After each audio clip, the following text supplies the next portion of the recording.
إليه يرد علم الساعة وما تخرج من ثمرات من أكمامها وما تحمل من أنثى ولا تضع إلا بعلمه ويوم يناديهم أين شركائي قالوا آذناك ما منا من شهيد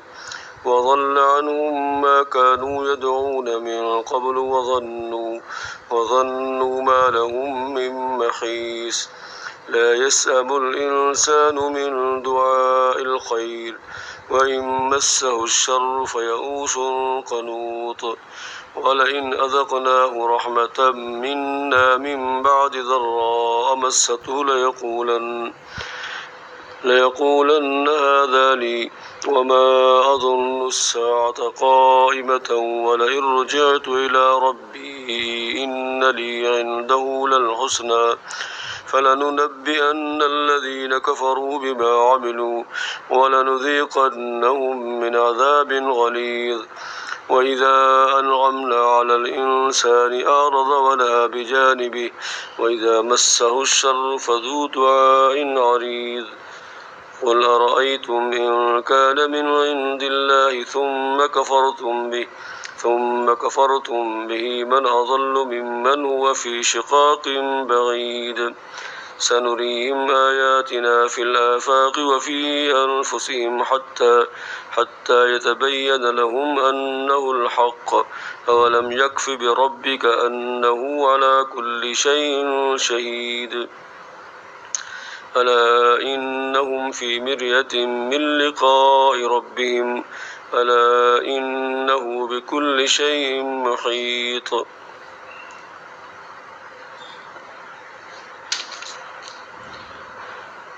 بسم الله الرحمن الرحيم حميم عين سين قاف كذلك يوحي إليك وإلى الذين من قبلك الله العزيز الحكيم له ما في السماوات وما في الأرض وهو العلي العظيم تكاد السماوات يتفطرن من فوقهن والملائكة يسبحون بحمد ربهم ويستغفرون لمن في الأرض ألا إن الله هو الغفور الرحيم والذين اتخذوا من دونه أولياء الله حفيظ عليهم وما أنت عليهم بوكيل وكذلك أوحينا إليك قرآنا عربيا لتنذر أم القرى ومن حولها وتنذر يوم الجمع لا ريب فيه فريق في الجنة وفريق في السعير ولو شاء الله لجعلهم أمة واحدة ولكن يدخل من يشاء في رحمته والظالمون ما لهم من ولي ولا نصير أم اتخذوا من دونه أولياء فالله هو الولي وهو يحيي الموتى وهو على كل شيء قدير وما اختلفتم فيه من شيء فحكمه إلى الله ذلكم الله ربي عليه توكلت وإليه أنيب فاتر السماوات والأرض جعل لكم من أنفسكم أزواجا ومن الأنعام أزواجا يذرأكم فيه ليس كمثله شيء وهو السميع البصير له مقاليد السماوات والأرض يبسط الرزق لمن يشاء ويقدر إنه بكل شيء عليم شرع لكم من الدين ما وصى به نوحا والذي أوحينا إليك وما وصينا به إبراهيم وموسى وعيسى أن أقيموا الدين ولا تتفرقوا فيه كبر على المشركين ما تدعوهم إليه الله يجتبي إليه من يشاء ويهدي إليه من ينيب وما تفرقوا إلا من بعد ما جاءهم العلم بغيا بينهم ولولا كلمة سبقت من ربك إلى أجل مسمى لقضي بينهم وإن الذين أورثوا الكتاب من بعدهم لفي شك منه مريب فلذلك فادع واستقم كما أمرت ولا تتبع أهواءهم وقل آمنت بما أنزل الله من الكتاب وأمرت لأعدل بينكم الله ربنا وربكم لنا أعمالنا ولكم أعمالكم لا حجة بيننا وبينكم الله يجمع بيننا وإليه المصير والذين يحاجون في الله من بعد ما استجيب له حجتهم داحضة عند ربهم وعليهم غضب ولهم عذاب شديد الله الذي أنزل الكتاب بالحق والميزان وما يدريك لعل الساعة قريب يستعجل بها الذين لا يؤمنون بها والذين آمنوا مشفقون منها ويعلمون أنها الحق ألا إن الذين يمارون في الساعة لفي ضلال بعيد الله لطيف بعباده يرزق من يشاء وهو القوي العزيز من كان يريد حرث الآخرة نزد له في حرثه ومن كان يريد حرث الدنيا نؤته منها وما له في الآخرة من نصيب أم لهم شركاء شرعوا لهم من الدين ما لم يأذن به الله ولولا كلمة الفصل لقضي بينهم وإن الظالمين لهم عذاب أليم ترى الظالمين مشفقين مما كسبوا وهو واقع بهم والذين آمنوا وعملوا الصالحات في روضات الجنات لهم ما يشاءون عند ربهم ذلك هو الفضل الكبير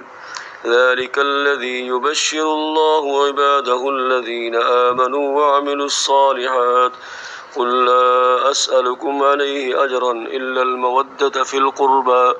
ومن يقترف حسنة نزد له فيها حسنا إن الله غفور شكور أم يقولون افترى على الله كذبا فإن يشاء الله يختم على قلبك ويمحو الله الباطل ويحق الحق بكلماته إنه عليم بذات الصدور وهو الذي يقبل التوبة عن عباده ويعفو عن السيئات ويعلم ما تفعلون ويستجيب الذين آمنوا وعملوا الصالحات ويزيدهم من فضله والكافرون لهم عذاب شديد ولو بسط الله الرزق لعباده لبغوا في الأرض ولكن ينزل بقدر ما يشاء إنه بعباده خبير بصير وهو الذي ينزل الغيث من بعد ما قنطوا وينشر رحمته وهو الولي الحميد ومن آياته خلق السماوات والأرض وما بث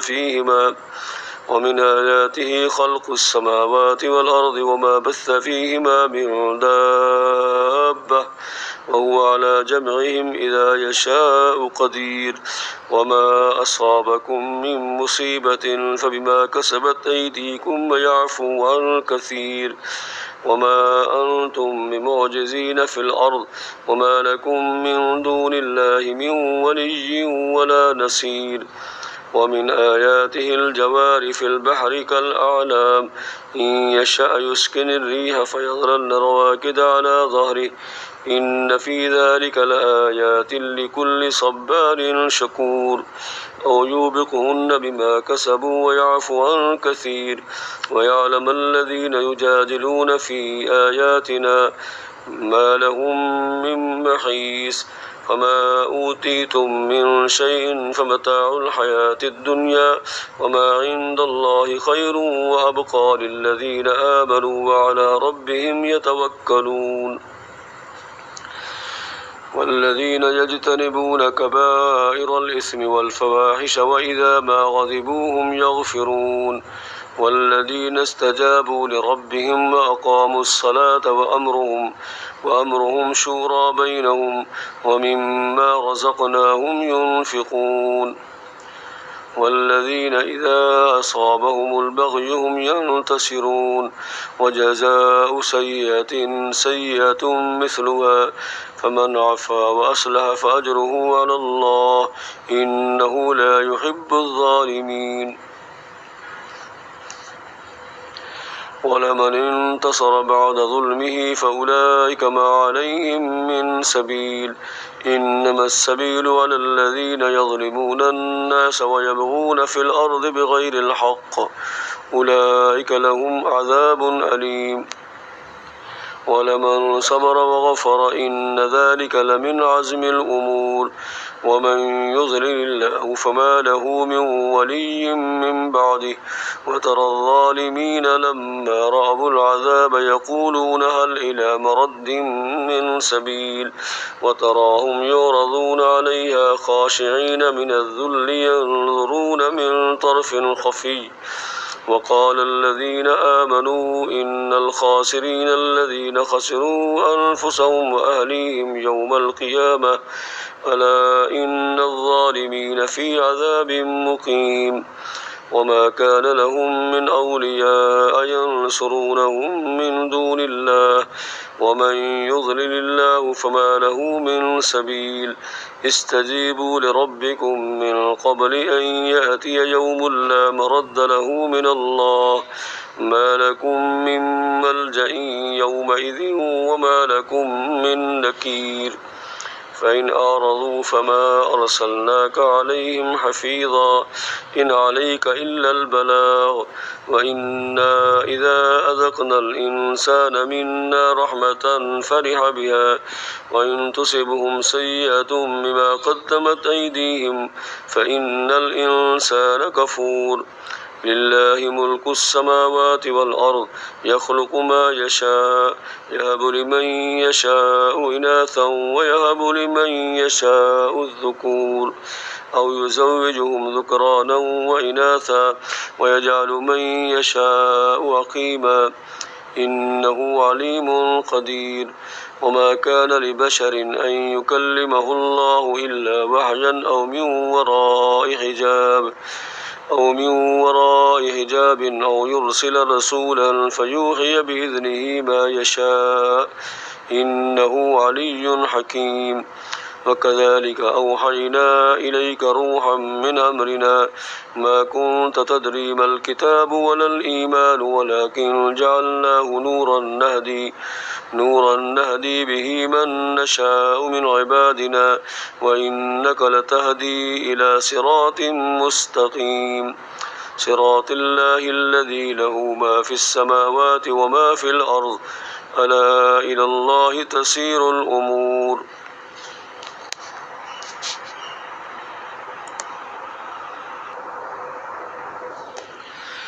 بسم الله الرحمن الرحيم حاميم والكتاب المبين إنا جعلناه قرآنا عربيا لعلكم تعقلون وإنه في أم الكتاب لدينا لعلي حكيم أفنضرب عنكم الذكر صفحا أن كنتم قوما مسرفين وكم أرسلنا من نبي في الأولين وما يأتيهم من نبي إلا كانوا به يستهزئون فأهلكنا أشد منهم بطشا ومضى مثل الأولين ولئن سألتهم من خلق السماوات والأرض ليقولن خلقهن العزيز العليم الذي جعل لكم الأرض مهدا وجعل لكم فيها سبلا لعلكم تهتدون والذي نزل من السماء ماء بقدر فأنشرنا به بلدة ميتا كذلك تخرجون والذي خلق الأزواج كلها وجعل لكم من الفلك والأنعام ما تركبون لتستووا على ظهوره ثم تذكروا نعمة ربكم إذا استويتم عليه وتقولوا سبحان الذي سخر لنا هذا وما كنا له مقرنين وإنا إلى ربنا لمنقلبون وجعلوا له من عباده جزءا إن الإنسان لكفور مبين أم اتخذ مما يخلق بنات وأسفاكم بالبنين وإذا بشر أحدهم بما ضرب للرحمن مثلا ظل وجهه مسودا وهو كظيم أومن ينشأ في الحلية وهو في الخصام غير مبين وجعلوا الملائكة الذين هم عباد الرحمن إناثا أشهدوا خلقهم ستكتب شهادتهم ويسألون وقالوا لو شاء الرحمن ما عبدناهم ما لهم بذلك من علم إن هم إلا يخرصون أم آتيناهم كتابا من قبله فهم به مستمسكون بل قالوا إنا وجدنا آباءنا على